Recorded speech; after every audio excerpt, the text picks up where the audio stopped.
नमस्कार दोस्तों, मैं डॉक्टर अभिनव खरे। आज हम बात करेंगे होम्योपैथी की एक बहुत ही अच्छी कारगर होम्योपैथिक दवाई के बारे में, जिसका नाम है acetic acid. Acetic acid medicine जो है सिरका से बनी हुई होती है। यह मेडिसिन होम्योपैथी में बहुत ज़्यादा यूज होने वाली मेडिसिन है। इस मेडिसिन का यूज हम मुख्य रूप से कमजोरी के लिए करते हैं या फिर ऐसे रोग के लिए करते हैं जिनमें टीबी का केस हो गया हो या किसी पेशेंट को वंशानुगत कई पीढ़ियों से टीबी की परेशानी चली आ रही हो। उस केस में इसका मेडिसिन का बहुत अच्छा यूज देखा गया है। इसके अलावा यदि किसी व्यक्ति को हेमरेज की प्रॉब्लम है, ब्लीडिंग की प्रॉब्लम है और कई दवाई यूज करने के बाद भी उसकी ब्लीडिंग की समस्या समाप्त नहीं हो रही है, तो भी इस मेडिसिन का यूज किया जाता है। साथ ही यदि किसी व्यक्ति के पैरों में स्वेलिंग आ गई हो, स्पेशली कमर के जो निचले का एरिया होता है वहां पे स्वेलिंग आ गई हो, तो उस केस में भी हम इस मेडिसिन का यूज करते हैं। साथ ही साथ यदि किसी व्यक्ति को बहुत ज्यादा मात्रा में बाथरूम जाने की इच्छा होती है, बार बार बाथरूम जाने की इच्छा होती हो, ऐसा व्यक्ति जो हर घंटे या हर आधे घंटे में बाथरूम जाता हो, उसको डायबिटीज की समस्या हो या डायबिटीज समस्या ना हो, कोई और भी समस्या हो, तो उस केस में भी हम इस मेडिसिन का बहुत ही अच्छा यूज करते हैं।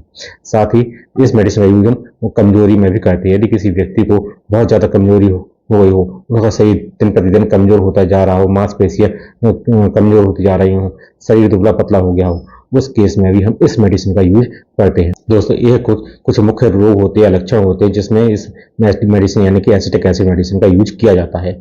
और दोस्तों, इसकी मोडलिटी या फिर प्रकृति की बात करें तो यह शीत प्रधान होती है, यानी कि इसके पेशेंट को ठंड बहुत ज्यादा लगती है। पेशेंट जब इसका जो पेशेंट होता है वो सीधे लेटता है, यानी कि पीठ के बल बिस्तर पर लेटता है, तो उसकी जो परेशानियां होती हैं वो सारी बढ़ जाती हैं और उसको ठंड भी लगने लगती है। लेकिन यदि इसका जो पेशेंट है वो पेट के बल यानी कि अपनी बैली के बल उल्टा लेट के सोता है, तो उसकी परेशानियां जो होती हैं वो कम हो जाती हैं और उसको ठंड लगना भी बंद हो जाती है। दोस्तों, आप जानते हैं इसके लक्षणों के बारे में। सबसे पहले बात करते हैं क्षय रोग यानी कि टीबी की। ऐसी टीबी जिसमें वंशानुगत यानी कि वह बीमारी कई पीढ़ियों से चली आ रही हो, यानी कि ऐसे व्यक्ति को, जिस व्यक्ति को टीबी की प्रॉब्लम हो, उसके पिताजी को या दादाजी को या माता के पक्ष में नाना को, नानी को, किसी को टीबी की समस्या रही हो, तो वंशानुगत वह समस्या उसको आ गई हो, उस पेशेंट को क्योर करने के लिए हम इस होम्योपैथिक दवाई एसिटिक एसिड मेडिसिन का यूज करते हैं। इस प्रकार के रोग में व्यक्ति को सूखी खांसी आती है। सूखी खांसी इतनी तेज आती है कि वो उसकी गला छिल जाता है। गला छिल जाने की वजह से उसके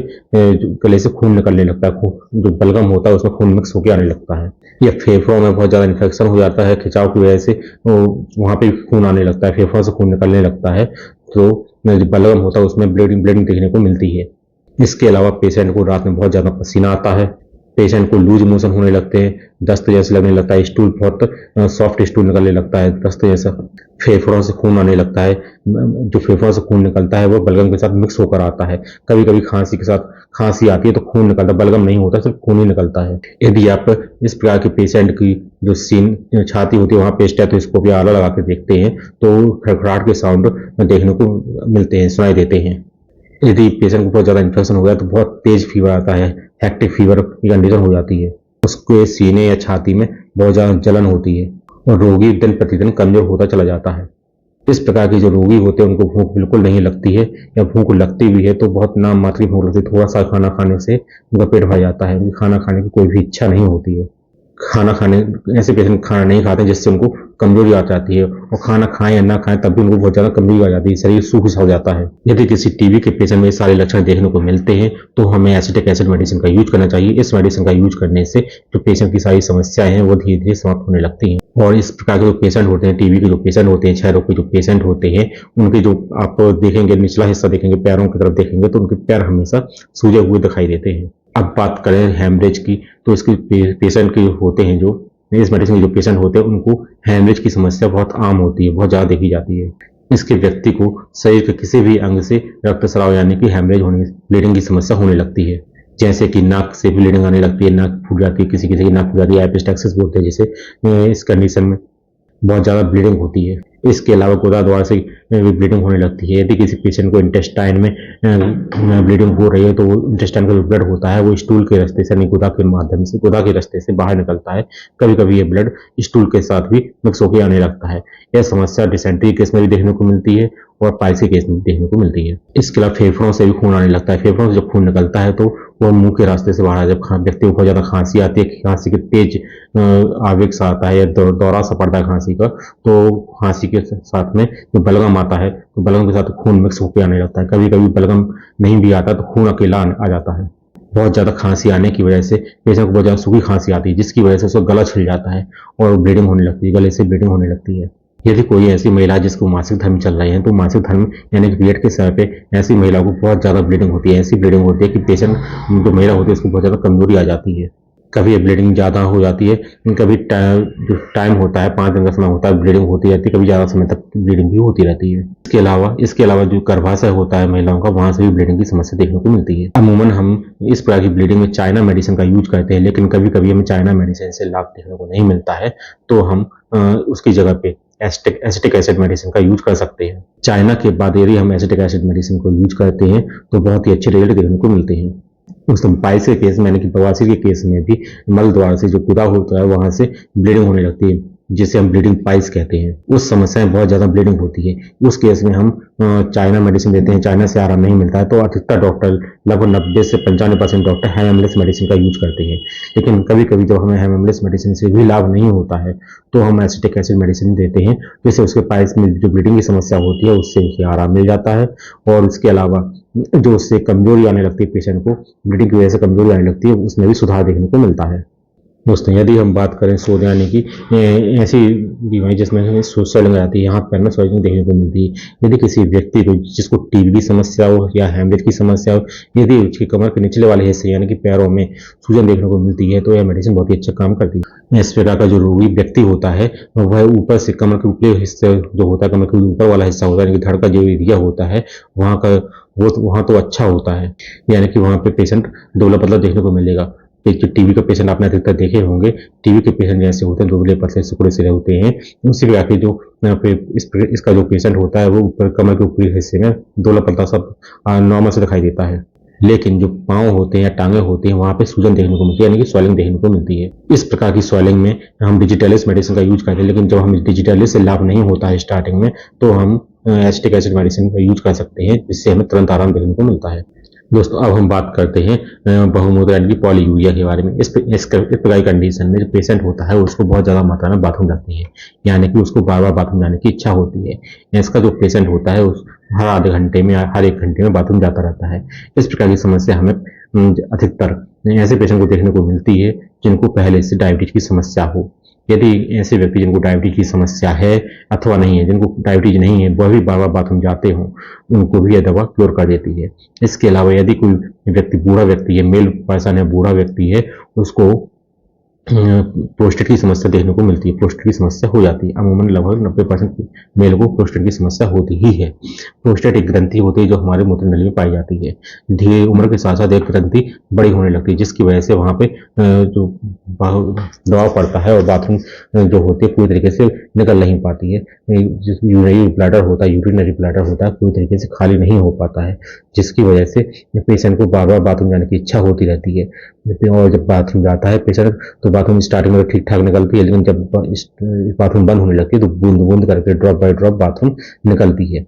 उस पूरी कंडीशन में भी पेशेंट अनसेटिस्फाई यूरिनेशन होता है, जिसे हम अनसेटिस्फाई यूरिनेशन कहते हैं। इस कंडीशन को भी पेशेंट यह मेडिसिन ठीक करती है।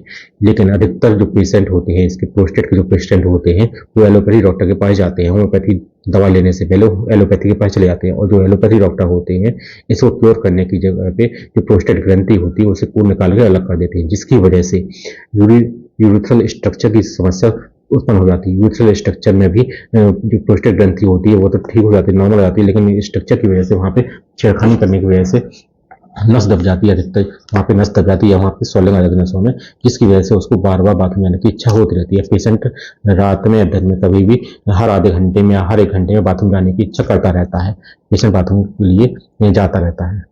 इस प्रकार की समस्या को भी यह मेडिसिन ठीक करती है। और कोई पेशेंट ऐसे होते हैं वो जो दिन में कई बार पानी पीते हैं, जिनको बहुत ज्यादा मात्रा में प्यास लगती है और बड़ी मात्रा में ज्यादा क्वांटिटी में पानी पी लेते हैं। जब ज्यादा मात्रा में आप पानी पिएंगे तो बाथरूम भी आपको बार बार जाने की इच्छा होती है।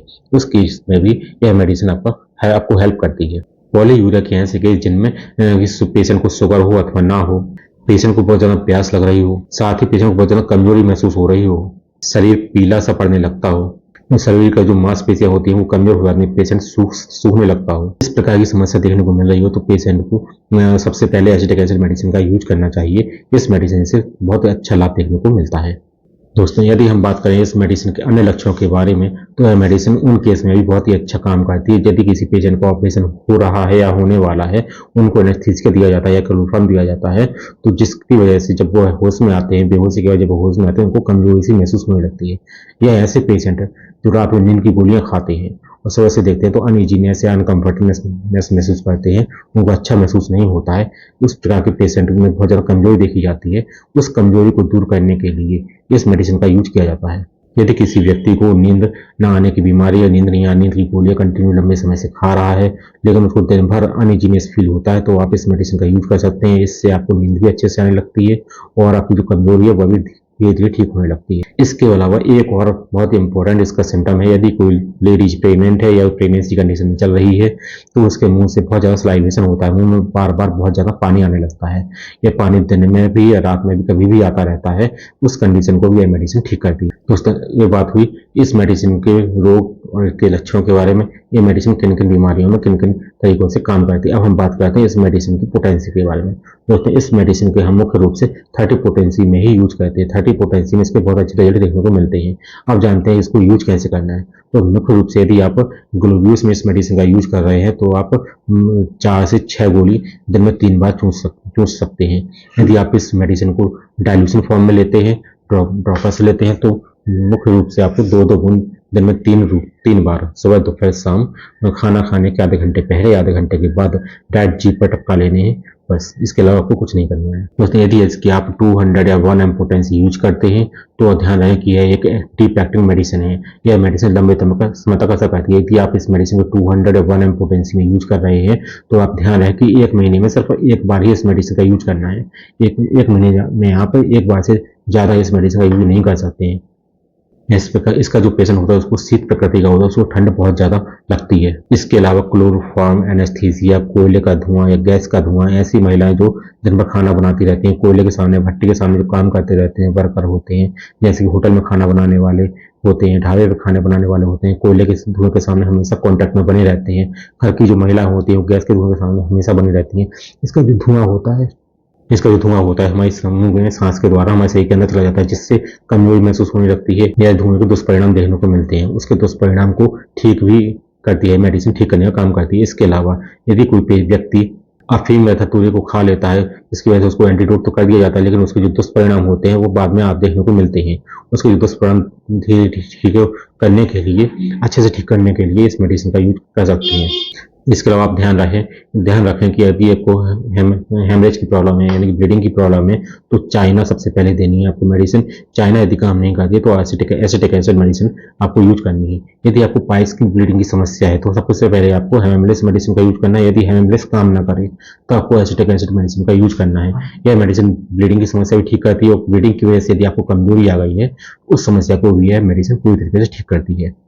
इसके अलावा आपको एक बात और विशेष रूप से ध्यान रखनी चाहिए इस मेडिसिन का यूज करने से पहले, कि आपको इस मेडिसिन के साथ में आर्निका, मोन्टाना मेडिसिन, बेलिस्पर मेडिसिन, लैकेसिस मेडिसिन, लेकानाइनम मेडिसिन या फिर मर्क्सोल मेडिसिन, इन सभी मेडिसिनों का इस एसिटिक एसिड मेडिसिन के साथ यूज नहीं करना है। क्योंकि यदि आप इन सभी मेडिसिन का यूज करेंगे तो एसिटिक एसिड की जो मुख्य लक्षण होते हैं, जो पोटेंसी शक्ति होती है, वो कम हो जाती है, वो अच्छे से काम नहीं करती है। एक तरीके से कहा जाए तो एसिटिक एसिड एंटीडोट हो जाती है। इसलिए ध्यान रहे कि आर्निका, बेलिस्पर, लेकानाइनम, लैकेसिस या मैक्सोल मेडिसिन, 5 मेडिसिन को यूज करते समय एसिटिक एसिड का यूज नहीं करना है। यदि आप एसिटिक एसिड यूज कर रहे हैं तो इन 5 मेडिसिन का यूज नहीं करना है।